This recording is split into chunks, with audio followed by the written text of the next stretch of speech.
सफलता का मुख्य आधार है सकारात्मक सोच और निरंतर प्रयास। जय हिंद, नमस्कार। दीपक तिवारी आजमगढ़ यूट्यूब चैनल पर आप सभी का बहुत बहुत स्वागत है।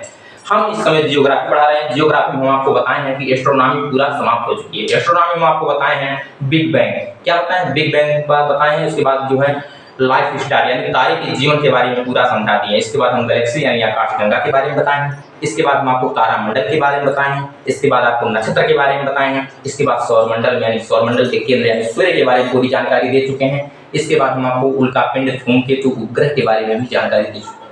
अब आइए हम चलते हैं टोपोग्राफी पर। क्या चलते हैं? टोपोग्राफी। टोपोग्राफी ये अभी देखिए एक पार्ट हम आपको बताए थे जब पढ़ा रहे थे, शुरू में बताए थे। हम आपको देखिए पढ़ाएंगे एस्ट्रोनॉमी का टोपोग्राफी, टेपोग्राफी के बाद जियोलॉजी के बाद जो है जियोग्राफी में वर्ल्ड और इंडियन जियोग्राफी दोनों पढ़ाएंगे। तो टोपोग्राफी में आप लोग देखेंगे, टोपोग्राफी का अर्थ होता है स्थलाकृति। क्या होता है? स्थलाकृति। स्थलाकृति विज्ञान यानी पृथ्वी पर जितनी स्थलाकृति बनी हुई है, पृथ्वी पर जितनी स्थलाकृतियां बनी हुई हैं उन सब के बारे में जानकारी मिलेगी आप लोगों को। पृथ्वी पर जितनी भी स्थलाकृतियां बनी हैं उन सब के बारे में जानकारी आप लोगों को प्राप्त होगी। अब कौन कौन सी स्थलाकृतियां हैं और यह स्थलाकृति किसके किसके माध्यम से बनती है, जैसे आप लोग देखेंगे तो पहली स्थलाकृति हम बताएंगे आप लोगों को नदी द्वारा, यानी नदी द्वारा बनी स्थलाकृतियों के बारे में हम आपको जानकारी देंगे। दूसरा देखेंगे आप लोग जिसके बारे में बताएंगे भूमिगत जल। क्या? भूमिगत जल। भूमिगत जल यानी नदी द्वारा कितनी स्थलाकृतियों का निर्माण होता है, इन सब के बारे में हम आपको जानकारी देंगे। बहुत सारी स्थलाकृति हैं, जैसे मान लीजिए वी आकार की घाटी का निर्माण होता है, रोधिका का निर्माण होता है। इसके बाद देखेंगे आप लोग तो जो डेल्टा वगैरह बनाते हैं, जो यस आकार की घाटी बनती है, जो गोमुख जैसा बनता है, या फिर आप लोग उसे गोपुर झील के नाम से, ऑक्सोलेक के नाम से जानते हैं। बहुत सी स्थलाकृतियों का निर्माण होता है नदी द्वारा। इन सब स्थलाकृतियों के बारे में हम आपको बताएंगे। इसके बाद देखेंगे आप लोग भूमिगत जल। भूमिगत जल जो होता है वह काष्ठ प्रदेश में बनता है। कैसा? जहाँ पर चूना अधिक पाया जाता है जिस मिट्टी में, तो वहां पर जो है भूमिगत जल का निर्माण होता है। इसमें देखेंगे आप लोग तो स्टेलेटाइट बनता है। इसके बाद इसमें बहुत सारी स्थलाकृतियों का निर्माण होता है, जैसे आपको टेरा रोसा वगैरह मिट्टी जितनी प्रकार की होती हैं, इन सब के बारे में बताया जाएगा। इसी में आप लोगों को युवाला वगैरह पढ़ेंगे, छिद्र वगैरह पढ़ेंगे। भूमिगत जल द्वारा ही इस स्थलाकृतियों का निर्माण होता है। इसके बाद आप लोग देखेंगे तो समुद्र द्वारा स्थलाकृतियों का जो निर्माण होता है इनके बारे में भी जानकारी दी जाएगी। समुद्र द्वारा जितने स्थलाकृतियों का निर्माण होता है इसके बारे में हम आपको बताएंगे। हम चैप्टर वाइज यहाँ पर पढ़ाते हैं। आप किसी भी कंपटीशन एग्जाम की तैयारी कर रहे हो, चाहे यूपी पीटीटी आप देना चाहते हो या फिर बिहार 3.0 का एग्जाम देना चाहते हो ज्योग्राफी से, तो आपको सारे क्वेश्चन यहाँ से मिल जाएंगे। जो लोग बिहार स्टेट देकर के आए होंगे वह लोग जानते होंगे पीजीटी के एग्जाम या टीजीटी के एग्जाम में, तो उन्हें जो है यहाँ से क्वेश्चन अवश्य हमारे एस्ट्रोनॉमी का जो भी क्वेश्चन आया रहा होगा, एस्ट्रोनॉमी का क्वेश्चन आया होगा तो अवश्य फंसा होगा। तो समुद्र द्वारा बहुत सारी स्थलाकृतियों का निर्माण होता है, जैसे आप लोग देखेंगे बैरियर हो गया, स्पीट हो गया, है कि नहीं, कटक हो गया। इन सब जितनी स्थलाकृतियों का निर्माण होता है इन सब समुद्र के द्वारा ही होता है। तो इन समुद्र द्वारा जितनी पढ़ाएंगे आपको तो जितनी स्थलाकृतियों का निर्माण होता है सबके बारे में बताएंगे। इसके बाद आप लोग देखेंगे चौथा है बर्फ द्वारा।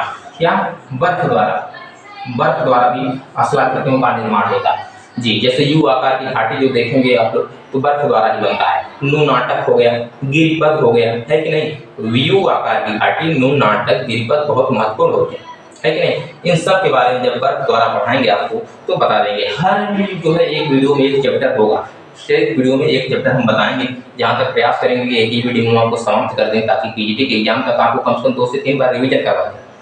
तो यहाँ पर किसी प्रकार का कोई शुल्क नहीं लगता है, आप लोग सिर्फ वीडियो देख करके ज्ञान अर्जित कर सकते हैं। इसके बाद देखेंगे पांचवा हमारा तो हवा द्वारा। क्या है? हवा द्वारा भी बहुत सारी हवा द्वारा भी जो है स्थलाकृतियों का निर्माण होता है। जैसे आप लोग देखेंगे तो छत्रक शिला हो गया है, और छत्रक शिला के साथ साथ आप लोग देखेंगे तो बहुत सारी स्थलाकृतियों का निर्माण होता है। छत्रक शिला के साथ साथ जितने हवा से द्वारा बहुत सारी होता है निर्माण होता है। जैसे आप लोग देख लेंगे तो बर्फ द्वारा आप लोग देखेंगे तो क्या हो गया, छत्रक शिला हो गया।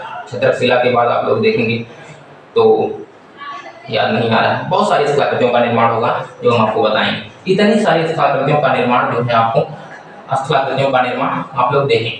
अब जो दरअसल बात नदी द्वारा, तो जो पहला है हमारा नदी द्वारा स्थलाकृतियों का निर्माण होता है। नदी द्वारा स्थलाकृति का जो निर्माण होता है इसमें सबसे पहले हम आपको देखेंगे तो इसमें 2 पॉइंट बहुत महत्वपूर्ण होता है। क्या होता है? 2 पॉइंट बहुत महत्वपूर्ण होता है। एक होता है अक्षय, एक होता है अक्षय और एक होता है अपर्दन, अपरदन, और एक होता है निक्षेपण। निक्षेपण क्या होता है? निक्षेपण, निक्षेपण। एक अक्षय अपरदन निक्षेपण, अक्षय अपरदन निक्षेपण, अक्षय अपरदन निक्षेपण। 3 टॉपिक बहुत अच्छा होता है। इन 3 टॉपिक को आपको बहुत ध्यान से पढ़ना होगा। ये 3 जो क्वेश्चन है, जैसे अक्षय, अक्षय का अर्थ होता है किसी चीज को तोड़ देना, किसी चीज को तोड़ देना। जैसे मान लीजिए आप लोग देखते होंगे एक होता है ना सिल लोढ़ा, सिल लोढ़ा होता है सबके घर में होता है, जिसमें मसाला वसाला पीसा जाता होगा। तो सबसे पहले आदि उदी को क्या किया जाता है? भूना जाता है। तो जो आदि को भूना जाता है उसे कहते हैं अक्षय, और जब उसे रगड़ा जाता है, जैसे रगड़ा जाता है मसाला को पीसा जाता है कि नहीं, रगड़ा जाता है, तो उसे कहते हैं अपरदन। क्या कहा जाता है? अपरदन। और जो आगे जाकर के मसाला जो जमा हो जाता है, जिसे कांच करके लोग कटोरा वगैरह में रखते हैं, उसे कहते हैं निक्षेपण। क्या कहते हैं? निक्षेपण। यह 3 टॉपिक है। अब कल जो हम बताएंगे आपको नदी द्वारा जितने स्थलाकृतियों का निर्माण होता है उन सब के बारे में जानकारी दे देंगे। तो आप हमारे यूट्यूब चैनल से जुड़े हैं दोस्तों। हम आपको जो है अच्छी अच्छी जितनी भी ज्योग्राफी संबंधी जितने भी टॉपिक हैं सब चैप्टर वाइज पढ़ाते हैं। मिलते हैं अगली वीडियो में, तब तक के लिए आप सभी का बहुत बहुत सारा धन्यवाद।